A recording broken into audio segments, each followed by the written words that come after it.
Hello friends, स्वागत है आपका चिराग क्लासेस के ऑनलाइन यूट्यूब चैनल के ऊपर। तो फ्रेंड्स, आज के इस वीडियो के अंदर हम बात करने वाले हैं एसएससी जीडी भर्ती 2023-24 की। यहाँ पर एक महीने के अंदर लगभग आपके पास एक महीना बचा है। तो इस एक महीने के अंदर क्या आपकी स्ट्रेटेजी होनी चाहिए, क्या आपकी प्लानिंग होनी चाहिए, किस प्रकार आपको तैयारी करना चाहिए ताकि आप अपना एक सिलेक्शन ले सके और अपना फौजी बनने का जो सपना है वो पूरा कर सके। तो फ्रेंड्स, आज का ये वीडियो बहुत ज्यादा इंपॉर्टेंट रहने वाला है। इस वीडियो के अंदर मैं आपको अपना खुद का एक्सपीरियंस शेयर करने वाला हूँ, किस प्रकार मैंने तैयारी की थी और अपना सीआईएसएफ के अंदर सिलेक्शन लिया था और हाई स्कोर किया था। आप सभी को होता है मेरा पेपर के अंदर 100 में से 91 नंबर बना था, जो कि मैं अपने आप में बहुत ज्यादा स्कोर मानता हूं। और फ्रेंड्स, आप भी मानते होंगे क्योंकि यहाँ पर 100 में से 91 नंबर लाना बहुत मतलब बहुत ज्यादा मेहनत करना पड़ता है इस इतने ज्यादा नंबर लाने के लिए। तो फ्रेंड्स, किस प्रकार आप मैंने तैयारी की थी ये भी इस वीडियो के अंदर मैं आपको बताने वाला हूं। तो सबसे पहले आपको ध्यान में रखना है, आपके पास लगभग अब 30 दिन का समय बचा है। तो इस 30 दिन के समय के अंदर आपको किस प्रकार तैयारी करना है, तो ध्यान से देखना। सबसे पहले आपको एग्जाम के पैटर्न को सबसे ज्यादा समझने की जरूरत है।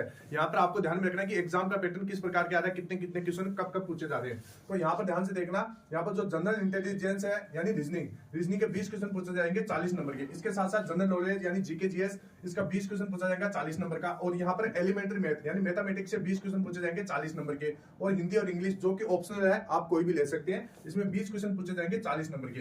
यहाँ पर टोटल क्वेश्चन आपका 80 होगा और 160 नंबर का आपको यहाँ पर पेपर होगा। ठीक है फ्रेंड्स, 80 नंबर क्वेश्चन का यहाँ पर 160, 80 क्वेश्चन का लगभग डबल। यहाँ पर एक क्वेश्चन 2 नंबर का है, तो 80 क्वेश्चनों का कितना नंबर होगा, 160 नंबर हो जाएगा। यानी 160 नंबर में से आपसे कितने कितने आपको लाना है, तो वो आपको निश्चित करना है। तो यहाँ पर देख सकते हैं 60 मिनट का आपके पास समय और 1 घंटा है, मतलब लगभग आपके पास 1 घंटा है। तो फ्रेंड्स, सबसे पहले मैं आपको बता देता हूँ किन किन सब्जेक्ट में आपको कितने कितने नंबर लाना है ताकि आपका सिलेक्शन हो सके।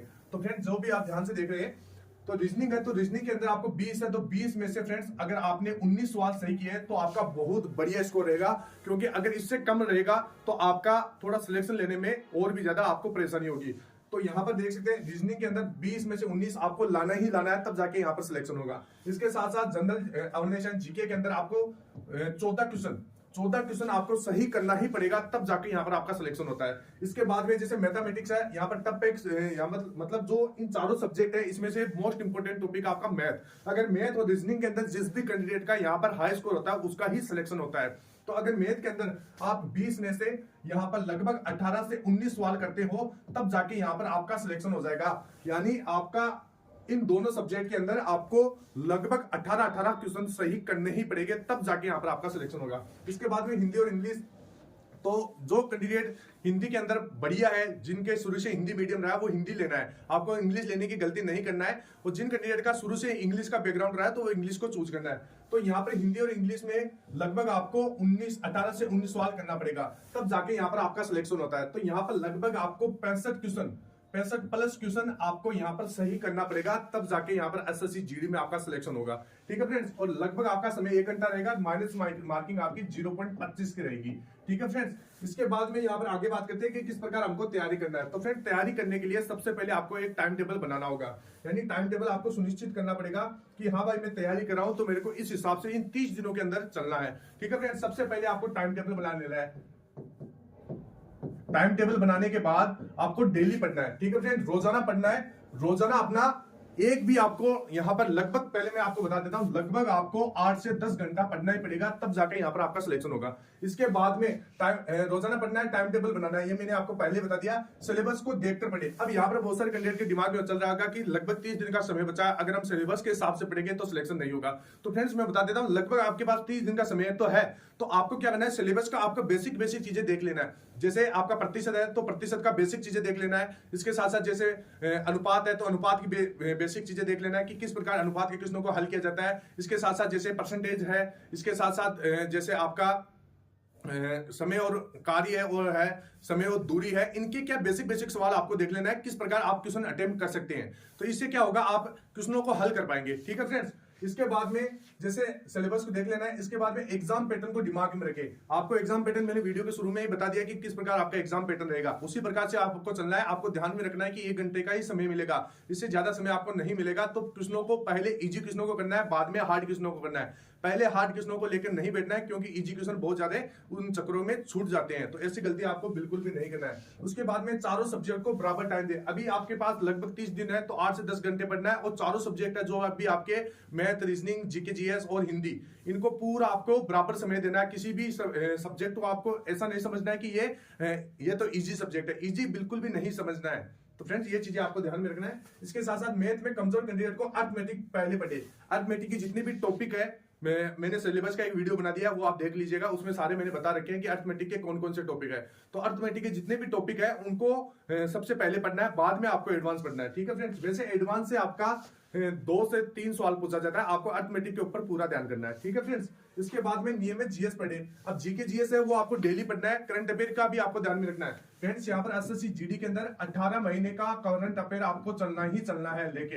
यहाँ पर क्या होता है, 1.5 साल का लगभग यहाँ पर करंट अफेयर पूछा ही जाता है। तो फ्रेंड्स ये आपके दिमाग में होना चाहिए। करंट अफेयर्स के लिए आप कोई भी पढ़ सकते हैं, जैसे क्रेजी जीके ट्रिक है उसके भी ऊपर करंट अफेयर चलता है। इसके साथ साथ सुभाष जो जैसे वो है गौरव सर है, तो उनके करंट अफेयर की क्लास भी आप ले सकते हैं। इसके बाद में जैसे अपने आप को परखे, यानी जब भी आप मॉक टेस्ट लगाते हैं अपने आप को देखना है कि मैं कहां पर वीक हूं, उन वीक टॉपिक को पढ़ना है। जैसे आप अगर प्रतिशत के अंदर आपका कमजोर है, सबसे ज्यादा क्वेश्चन गलत है, तो एक बार प्रतिशत के क्वेश्चन को आपको उनको किस प्रकार सोल्व करते हैं उनका एक वीडियो देख लेना है। यूट्यूब के ऊपर बहुत सारे वीडियोज फ्री रहते हैं, उनको एक बार देख लेना है। इससे क्या है फ्रेंड्स, कोई मंत्र नहीं है कि बहुत सारे कैंडिडेट बोलते हैं कि सर मेरा मैथ बहुत ज्यादा वीक है, तो कि मेरा हाई स्कोर किस प्रकार होगा। तो फ्रेंड्स हाई स्कोर करने के लिए वीक टॉपिक को ही आपको पढ़ना पड़ेगा। ऐसा नहीं है कि आपको कोई मंत्र बता देगा और आप उनको पढ़ लोगे तो आपका मैथ बढ़िया हो जाएगा, बिल्कुल भी नहीं होगा। आपको क्या करना होगा, जैसे आपका जैसे प्रतिशत हार्ड है, प्रतिशत में कम नंबर आते हैं, या जैसे स्टैटिक जीके के अंदर आपके कम नंबर आते हैं, तो स्टैटिक जीके के बहुत सारे टॉपिक है वो आप पढ़ सकते हैं, उनकी ज्यादा से ज्यादा आपको पढ़ना है। बस यही है, बार बार मॉक लगाते हैं, मॉक लगाकर ऐसे नहीं छोड़ना, फुल उनको देखना है कहां पर क्या गलती हो रही है, और वो वीक टॉपिक को ज्यादा से ज्यादा आपको पढ़ना है, तब जाके आपका यह सही हो पाएगा। और नोट्स बनाए अपने डाउट्स के। डाउट्स जैसे आप पेपर लगाते हैं तो आपको अपने आप डाउट पता चल जाएगा। जैसे आपका कोई भी टॉपिक वीक है तो डाउट को एक डायरी के अंदर लिख लीजिए, ताकि लास्ट समय में ज्यादा से ज्यादा उनका रिवीजन कर सकें। इसके बाद में पढ़ने में फोकस बढ़ाइए। पढ़ने में जैसे 8 से 10 घंटा पढ़ते हैं तो उसके अंदर आपको फोकस लगा के पढ़ना है। ऐसे नहीं कि 8-10 घंटे का नाम लेके आप फालतू के अंदर मोबाइल चला रहे हैं, रील्स देख रहे हैं, तो ये गलती आपको नहीं करना है। इसके बाद में समय निर्धारित करें कब क्या पढ़े, टाइम टेबल से मैनेजमेंट करना है, ये मैंने आपको पहले ही बताया। इसके बाद में आपने जो भी पढ़ा है उसे सप्ताह में एक बार रिवीजन जरूर करें। रिवीजन मोस्ट इंपोर्टेंट चीज हो जाती है जो कैंडिडेट एसएससी जीडी की तैयारी कर रहा है, मोस्ट इंपोर्टेंट चीज है, क्योंकि अगर आपने रिवीजन नहीं किया तो आपने जो पढ़ा है वो भूल जाओगे, ठीक है फ्रेंड्स। इसके बाद में है किसी भी टॉपिक को यहाँ पर अधूरा नहीं छोड़े। सिलेबस पूरा देखना है, चाहे बेसिक चीजें देखे, उसकी अधूरा नहीं छोड़ना है, ठीक है फ्रेंड्स। इसके बाद में 5 से 6 घंटे रोज पढ़े।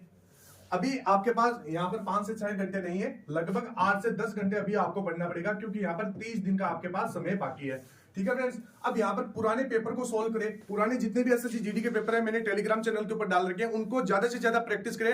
हिंदी के क्वेश्चन और जीके के क्वेश्चनों को तो हूबहू आपको रट लेना है, क्योंकि बार बार क्वेश्चन रिपीट होते हैं। और जो मैथ और रीजनिंग के हैं उनकी ज्यादा से ज्यादा एक बार प्रैक्टिस करें। सभी क्वेश्चनों को एक बार आप अपने से लगा के ट्राई करिए, देखना है कि किस प्रकार का लेवल आ रहा है, ठीक है फ्रेंड्स। इसके बाद में टेस्ट लगाए। टेस्ट आप जैसे आपको कोई टॉपिक वीक है तो छोटे छोटे क्विज भी लगा सकते हैं, या फिर जैसे आप हमारी एप्लीकेशन है उसके ऊपर 13 रीजनल लैंग्वेज के अंदर सारे मॉक टेस्ट आपको फ्री के अंदर मिल जाएंगे, वो आप लगा सकते हैं। इसके बाद में अपने कमजोर सब्जेक्ट्स पर ज्यादा अभ्यास करें। जो भी आपका टॉपिक वीक है उस पर ज्यादा से ज्यादा आपको मेहनत करना है, और मॉक टेस्ट लगाना है। डेली आपको 2 से 3 मॉक टेस्ट लगाना है और फुल एनालिसिस करना है। इसके बाद में आसान चैप्टर को पहले देखें। जो भी आपके आसान चैप्टर है उसको पहले देखें। इससे होगा क्या कि आपको एक थोड़ा अंदर से मोटिवेशन आएगा कि हमें इतना ज्यादा सिलेबस कवर कर लिया है, ठीक है फ्रेंड्स। इसके बाद में भरपूर नींद और उचित आहार लें। अभी आपको ऐसा नहीं है पूरा दिन पढ़ते ही रहते हो, बिल्कुल भी अपने सेहत का भी ध्यान रखना है, नींद भी आपके लिए जरूरी है। इसके बाद में कम से कम साल भर का करंट अफेयर आपके दिमाग में बैठा ले। साल भर का यहाँ पर 18 महीने, लगभग 18 महीने के आपके करंट अफेयर आपके दिमाग में होना चाहिए, ठीक है फ्रेंड्स। इसके बाद में रोजाना 2 सेट का प्रैक्टिस जरूर करें, उससे आपके अंदर का डर खत्म होगा। प्रैक्टिस सेट लगाने से क्या होता है, आपका अंदर का डर खत्म हो जाता है, एग्जाम में बैठने का डर खत्म होता है। बहुत सारे कैंडिडेट गलती ये करते हैं, प्रैक्टिस सेट नहीं लगाते क्योंकि उनके कम नंबर आते हैं। फ्रेंड्स शुरू में सभी के नंबर कम आते हैं। मेरे जब 100 का पेपर था, 100 नंबर का पेपर होता था एसएससी जीडी का, तो 2018 में जब मैंने तैयारी की थी, शुरू में मेरा 50 नंबर बन पाया था, फिर 60, फिर 70, ऐसे धीरे धीरे मेरा स्कोर बढ़ा था। ऐसा नहीं कि पहले पेपर से ही आपका स्कोर बढ़ जाएगा, बिल्कुल ऐसा नहीं होगा। इसके बाद में अगर परीक्षा नजदीक हो तो कुछ भी नया पढ़ने की जरूरत नहीं है, जितना पढ़ा है उसी का रिवीजन करें। जैसे आपके एग्जाम के लगभग 10 दिन बच जाते हैं, तो कुछ भी नया न पढ़े, जो भी आपने पढ़ा है पीछे उसका रिवीजन कर लीजिए, बस इतना काफी है। इसके बाद में पेपर लगाते समय सबसे पहले आसान सवालों को जवाब दें। हार्ड सवालों को अटेंड नहीं करना है, हार्ड सवालों को अटेंड करेंगे, जो इजी क्वेश्चन है वो छूट जाएंगे, तो ये गलती नहीं करना है। इसके बाद में इस परीक्षा में नेगेटिव मार्किंग का प्रावधान है, इसलिए प्रश्नों को सही से हल करें। नेगेटिव मार्किंग ध्यान में रखना है 0.25 की है। अभी आपकी नेगेटिव मार्किंग बहुत कम है, तो आपको लगता है कि ये क्वेश्चन मेरा सही हो सकता है, तो तुक्का लगा देना है, ज्यादा नंबर नहीं कटेंगे आपके। 0.25 की नेगेटिव मार्किंग है, बहुत कम नेगेटिव मार्किंग है, तो ये अब आपको ध्यान में रखना है। यानी जब आपके 8 सवाल गलत हो गए तो आपका एक सही क्वेश्चन भी वो गलत कर दिया जाएगा। ये है 0.25 की नेगेटिव मार्किंग। तो 0.25 की नेगेटिव मार्किंग से घबराना नहीं है। एक 8 सवाल गलत हो गए तब आपका एक सवाल सही होगा, वो भी गलत हो जाएगा। तो मान लीजिए आप 8 क्वेश्चन तुक्के लगाते हैं, तो 8 में से आपके 3 से 4 क्वेश्चन सही हो जाते हैं, तो आपका लगभग कितना नंबर बनता है? 12 नंबर बनता है। सॉरी, 4 क्वेश्चन अगर सही होते हैं तो 8 नंबर बनता है। तो अगर 0.25 की नेगेटिव मार्किंग है तो तुक्के बहुत ज्यादा लगाना है, बहुत ज्यादा फायदा होगा। ठीक है फ्रेंड्स, इसके बाद में यहाँ पर आप अपना मॉक टेस्ट उसी प्रकार से दे जैसे कि आपका परीक्षा हॉल में बैठे हो, यानी ऑनलाइन मोड। अब यहाँ पर बहुत सारे कैंडिडेट के पास ऑनलाइन मोड नहीं है, तो फ्रेंड्स मैं आपको बता देता हूं, हमारी एप्लीकेशन के ऊपर 13 रीजनल लैंग्वेज में फ्री के अंदर आपको यहाँ पर मॉक टेस्ट मिल जाएंगे। डिस्क्रिप्शन बॉक्स में एप्लीकेशन का लिंक दिया हुआ है, डाउनलोड कर लीजिए। इसके बाद में ज्यादातर तनाव न ले, भले ही कम पढ़े, आत्मविश्वास रखिए। टेंशन बिल्कुल भी नहीं लेना है कि मेरा सिलेक्शन होगा कि नहीं होगा। ऐसे क्या होगा, आप पढ़ोगे आपको कुछ भी याद नहीं होगा, तो जो पढ़ा है उस पर विश्वास रखिए कि हाँ मैंने जो पढ़ा है वो एग्जाम में आएगा, और पॉजिटिव रहिए। ठीक है फ्रेंड्स, इसके बाद में मॉक टेस्ट का पूरा एनालिसिस करें, ये मैंने शुरू में आपको बता दिया है। मोस्ट इंपोर्टेंट चीज है आपकी, कोई भी संस्था या कोचिंग सेंटर आपका एग्जाम क्लियर नहीं कर सकता, मेहनत तो आपको स्वयं को करना पड़ेगा। इसलिए आपको जो भी पढ़ना है उसके लास्ट चरण तक पढ़ना है, उसके बाद सब कुछ आपके हाथ में होगा। प्रीवियस ईयर पेपर को जितना हो सके उतना सोल्व करें और रिवीजन करते रहे। यानी फ्रेंड, जब आपके दिमाग में होगा कि मेरा RWA यानी रोजगार वित्त अंकित मेरा सिलेक्शन करवा देगा, मेरा वाईफाई स्टडी सिलेक्शन करवा देगा, मैं उससे पढ़ रहा हूं, बिल्कुल भी नहीं है। अगर आप मेहनत 100% करोगे तब जाके आपका सिलेक्शन होगा। मेहनत आपको खुद को करना पड़ेगा, आपको अपना 100% देना पड़ेगा, तब जाके सिलेक्शन होगा। तो फ्रेंड्स, अगर ये सारी बातें जो भी मैंने इस वीडियो के अंदर बताई है, अगर आप इस प्रकार तैयारी करते हैं तो आपका सिलेक्शन यहाँ पर कोई नहीं रोक पाएगा और आप पेपर के अंदर हाई स्कोर कर पाएंगे। तो फ्रेंड्स, आई होप वीडियो अच्छा लगा होगा। मिलते हैं अपनी नेक्स्ट वीडियो में, तब तक के लिए जय हिंद, जय भारत, वंदे मातरम।